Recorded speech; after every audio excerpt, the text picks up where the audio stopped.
Hey guys, today I'm going to be putting a poster up for one of my kids. He's really into anime.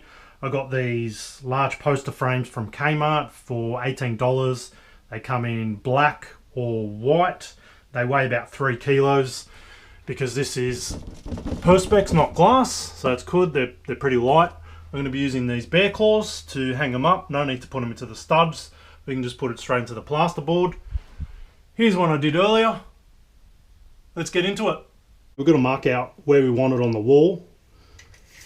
So the frame itself is 68 centimeters by 98.5 centimeters. So mark out on the wall, which I've already done, where you want the frame to go. Ensure you use a level, and then you've got to mark out where we're going to put the screws. So keep in mind that the D-rings from the frame edge here are 1.5 centimeters is the center of that D-ring. Same on the other side. And in between the two D-rings, it's 65 centimeters. And then the top of the frame to the top of the D-ring is Michael Jordan, 23 centimeters. I'm going to use these bear claw hangers. Each one of these holds 13.5 kilos straight into the plasterboard, or 45 kilos if you're going into a stud. What I like about it is they've got a self-drilling tip, so you don't have to do a pilot hole. A 2-pack was about $3.80 from Bunnings.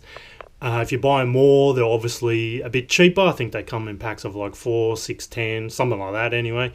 First going to use the cordless drill just to get it in a little bit, and then I'm just going to do it by hand with a screwdriver. Let's go.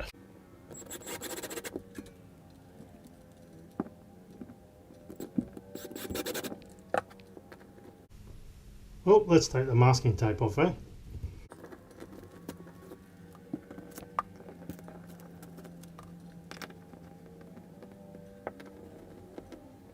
So it's important not to over tighten it, just do it till it's nice and snug, that flat part there against the wall. And then the D-rings on the frame are just going to slot over this and sit in between there and hold it up beautifully. There we go, all hung up on the wall now. Sorry about the reflection there. I did it a bit higher towards the ceiling because there's a lot of toys that go up on top of here, so I needed a bit more space down the bottom than at the top. But yeah, happy with that. Thanks for watching.